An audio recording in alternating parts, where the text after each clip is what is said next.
Robert Hibbs here at the Mad Monster Party in Charlotte, North Carolina, standing here with a real-life zombie, Howard Sherman from Day of the Dead. Howard, thank you for doing this interview for Ravenous Monster. What's the convention been like for you so far? Oh, it's been great. I always enjoy coming to Charlotte, but this convention, it's the first time I've done this. It's been terrific. Really well run, really nice people, and the fans have been really great. How many conventions do you typically do in a year?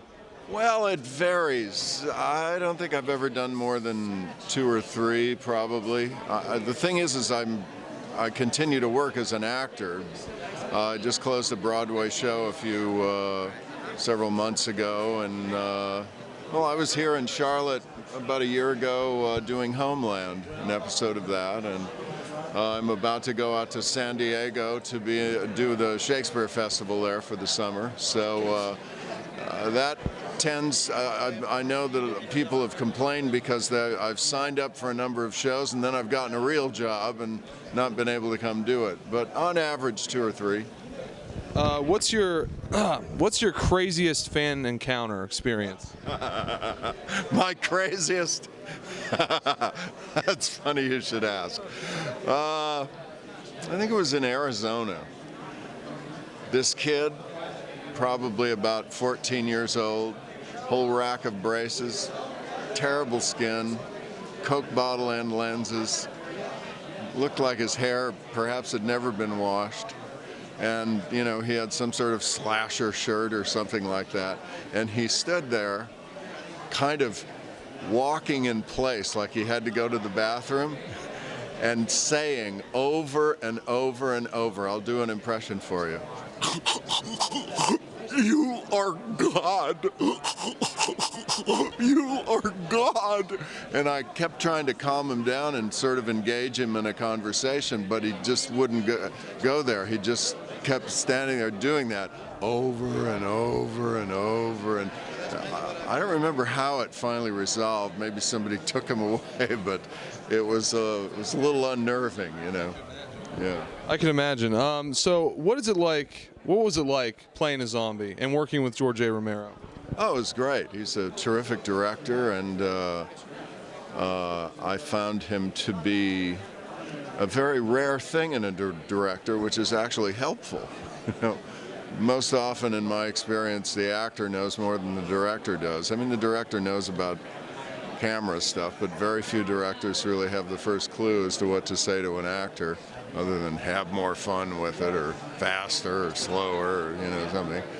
But George gave me a couple of really insightful suggestions that kind of opened up the character in my imagination, and that, you know, I will forever be indebted to him for that.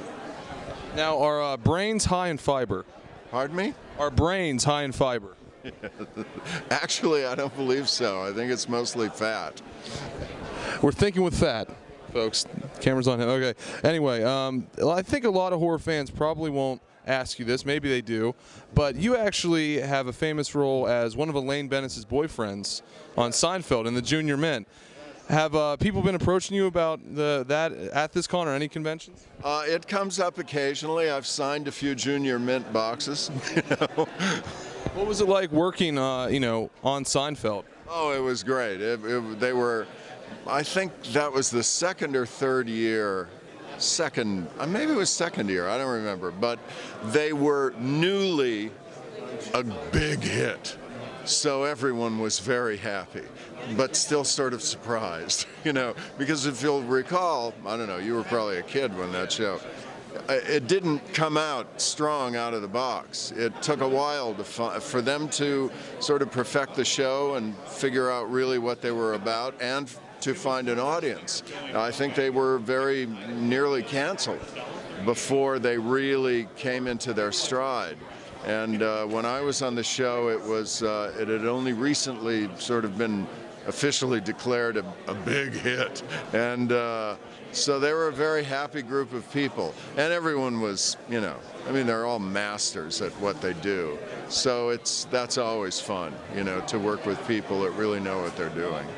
Okay, and what is your favorite style of horror? Pardon me? What's your favorite style of horror? Of horror?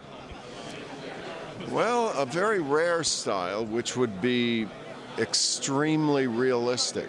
And by that, I don't mean graphic violence. I mean realistic, dimensional human behavior with excellent acting and very intelligent and insightful scripts, and a really interesting story where people don't resort to typical, genre cliches that have been done 10,000 times, which means that maybe once every 10 years a movie like that gets made.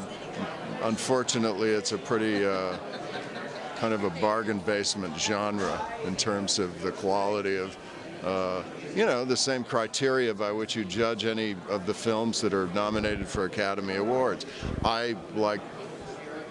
I appreciate that same criteria, even in genres that are generally, people don't expect that. I think most people go to see movies like this just to see the blood and guts, which I think is pretty boring, frankly. Any upcoming special events or any other projects on the theater and the movies? Anything you'd like to promote?